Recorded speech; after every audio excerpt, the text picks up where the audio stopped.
Monsoon update की करेंगे क्योंकि मॉनसून जुलाई में कैसा रहा है और अगस्त को लेकर क्या समीकरण बन रहे हैं, इस पर तो जीपी शर्मा जी से बातचीत करेंगे ही, लेकिन अब तक का पूरा अपडेट लेकर मेरे सहयोगी असीम मनचंदा मौजूद हैं। तो बताइए असीम, मॉनसून से जुड़ा पूरा अपडेट।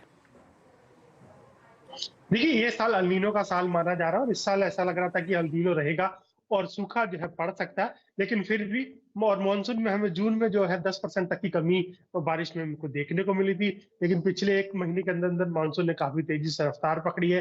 पिछले 35 दिनों में लगातार बारिश हो रही है और इसके चलते जो जुलाई में बारिश है वो सरप्लस हो गई है। पहले लग रहा था कि डेफिशिएंट रहेगी, लेकिन अब 7% के आसपास सरप्लस है। और लेकिन कुछ राज्य हैं जहां पर अभी भी चिंता का विषय बना हुआ है। इसमें पश्चिम बंगाल है, वो ईस्ट उत्तर प्रदेश है, बिहार है, झारखंड है, जहाँ के अभी भी कई जिलों के अंदर अभी भी सूखे की स्थिति बनी हुई है और बारिश काफी कम हुई है।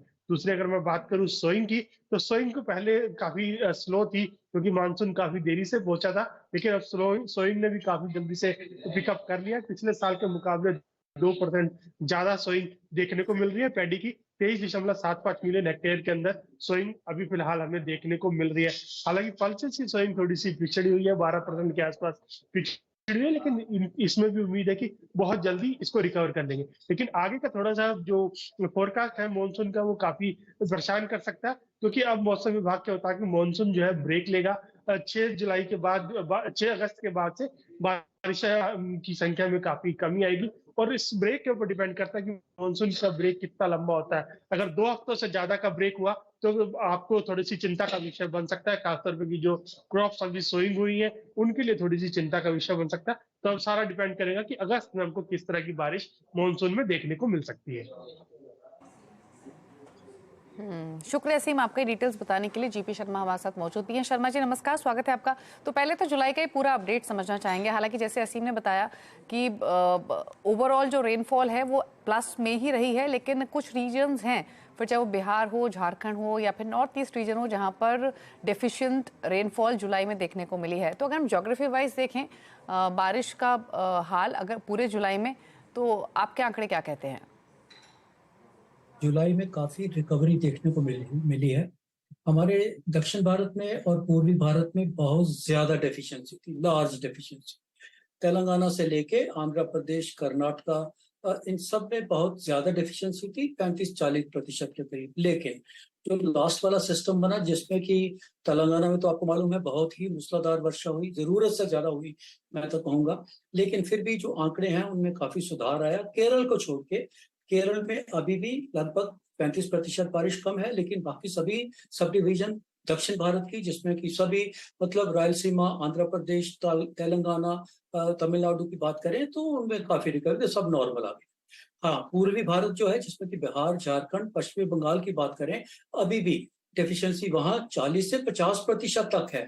पर अच्छी बात यह है कि अभी जो एक लो प्रेशर सिस्टम है जो बे बंगाल की खाड़ी में बना हुआ है, उसके कारण अगले 2 दिन मैं कहूंगा, ज्यादा वैसे तो 2 या 3 तारीख को, लेकिन कल से ही इन क्षेत्रों में वर्षा होगी।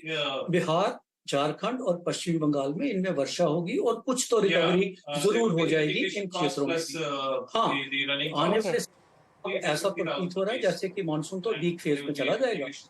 4 तारीख के बाद से तो रेनफॉल जो है वो बहुत कम क्षेत्रों में रहेगा, जिसके कारण कि जैसे अभी ये भी बता रहे थे कि कुछ चिंता का विषय हो सकता है कि लंबा ब्रेक चलता है तो, लेकिन 4 तारीख और उसके बाद से तो आसार ऐसे ही बनेंगे। मानसून ट्रफ ऊपर शिफ्ट हो जाएगा, फुटहिल्स में रेनफॉल उन्हीं क्षेत्रों तक रहेगा। बाकी क्षेत्रों में राजस्थान, गुजरात, मध्य प्रदेश, महाराष्ट्र, पूरा दक्षिण भारत की बात करें, छत्तीसगढ़, इसमें बारिश ना के बराबर होगी, बहुत लाइट वर्षा रहेगी। और वो स्पेल मैं कह रहा हूँ कम से कम 10 दिन तो लेके चले। ठीक है, उसके बाद अभी देखेंगे कि देखा लंबा फोरकास्ट 2 हफ्ते से ज्यादा नहीं दिया जा सकता, पर 10 दिन का स्पेल तो आप लेके चले। वीक मानसून, बहुत ही वीक मानसून, और मध्यवर्ती और दक्षिणी भागों में वर्षा नामात्र। जी ओके अच्छा, तो ये आप अगले 2 हफ्ते का प्रेडिक्शन कह रहे हैं, जहां पर 4 अगस्त के बाद बारिश वीक रहेगी। वीक, इनफैक्ट वीक से वीक मानसून की आप बात कर रहे हैं। तो क्या इसे अल नीनो का इम्पैक्ट माने, क्योंकि शुरुआत से ही ये डर तो था कि जुलाई के बाद जो सेकेंड हाफ रहेगा मानसून का, वहां पर अल नीनो का इम्पैक्ट सीवियर हो सकता है। क्या ये उसी का असर माने? वैसे तो जो ये जो ब्रेक मानसून जैसी स्थिति जो बन रही है अभी, इसका एल नीनो से मतलब नहीं होता है वैसे, पर इसमें कोई दो राय नहीं कि मानसून जो एल नीनो है पहले से ज्यादा पावरफुल हो गया है, स्ट्रांग हो गया है और लगातार होता जा रहा है। और जैसे कि पहले आशंका थी कि, और वैसे भी जो एल नीनो का और उसके इम्पैक्ट आने में उसमें लैग रहता है थोड़ा सा, थोड़ा मतलब ऐसा नहीं है कि एल नीनो आया और उसी वक्त ही उसने अपना असर दिखाना शुरू कर दिया। तो अभी तो एल नीनो शुरू हुआ है जून के महीने में, उसमें हमेशा लैग रहता है थोड़ा सा, तो वो लैग के चलते अब मतलब इन इसमें थोड़ा असर जरूर देखने को मिलेगा और चिंता का विषय जरूर रहेगा। दूसरा हाफ जो है मानसून का, जुलाई और अगस्त बहुत क्रूशियल महीने रहते हैं कोर मानसून के। 66-67% बारिश इन 2 महीनों में होती है। जुलाई तो अच्छा रहा है, बहुत अच्छा रहा है। जुलाई में कुल मिला के आप कहेंगे तो 12-13%। कितनी डेफिशिएंसी एक्सपेक्ट करें फिलहाल की स्थिति को देखते हुए शर्मा जी अगस्त में? देखिए पूरे महीने का मैंने कहा ना, इन इन इन इन स्थितियों में पूरे महीने का कितनी लंबी ब्रेक चलेगी उसका अंदाजा लगाना थोड़ा मुश्किल होता है, लेकिन इतना जरूर है कि सामान्य से वर्षा काफी कम रहेगी। मैं तो कहूंगा अगर 15% जैसे जितनी जुलाई में ज्यादा हुई है, उसके हो सकता है उससे ज्यादा अगस्त में कम हो। बाहर जैसे जुलाई में मैं कह रहा हूँ 12-13% ज्यादा हुई है वर्षा। कुल मिला के आज का दिन का जब करेंगे तो 14% जुलाई में ज्यादा वर्षा हो के पे ही एंड होगा। और अगस्त में आप ऐसे लेके चलेंगे कम से कम इतनी वर्षा जरूर कम हो सकती है, बिल्कुल 14-15% डेफिशिएंट रेनफॉल हो सकता है, हालांकि नंबर्स जैसे आएंगे। अच्छा एक क्वेश्चन और आपसे शर्मा जी, सोइंग की स्थिति फिर आप कैसी देख रहे हैं? क्योंकि पहले हमने स्विंग डिले होते हुए देखी, बाद में स्विंग पिकअप भी हुई। टेंशन थोड़ी सी ये भी है कि जिन रीजन्स में एक्सेसिव रेन हुई है, पंजाब, राजस्थान, जो कि मेजर रबी सोइंग स्टेट्स हैं, वहाँ पर एक्सेसिव रेन की वजह से भी फसलें इम्पैक्ट होने का भी डर है। और अब जैसे असीम भी कह रहे थे कि अगस्त भी बहुत इंपॉर्टेंट होता है रेनफॉल के पर्सपेक्टिव से, सोइंग कंप्लीट भी हो जाए उसके बाद भी बारिश चाहिए होती है। तो फिलहाल आप पूरा मॉनसून के लिहाज से ये पूरी स्थिति कैसे दिख रहे हैं? देखिए अगस्त के महीने में भी काफी सारे क्षेत्रों में सोइंग होती है।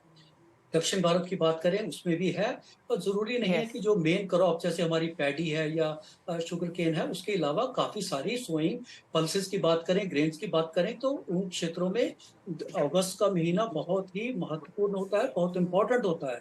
और हालांकि उन उन फसलों को बहुत ज्यादा वर्षा की जरूरत चाहे ना रही हो पैडी जैसी, पर फिर भी कुछ बारिश तो जरूर, उसके स्पेल अच्छी बारिश जरूर चाहिए और 2-3 स्पेल उसमें जरूर चाहिए होते हैं, जो कि शायद इतनी अच्छी बारिश अगस्त में हम नहीं लेके चलेंगे।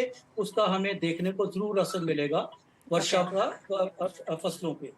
तो ऐसा मैं लेके चलूंगा कि अगस्त का महीना चिंताजनक विषय जरूर रहेगा जी। Okay okay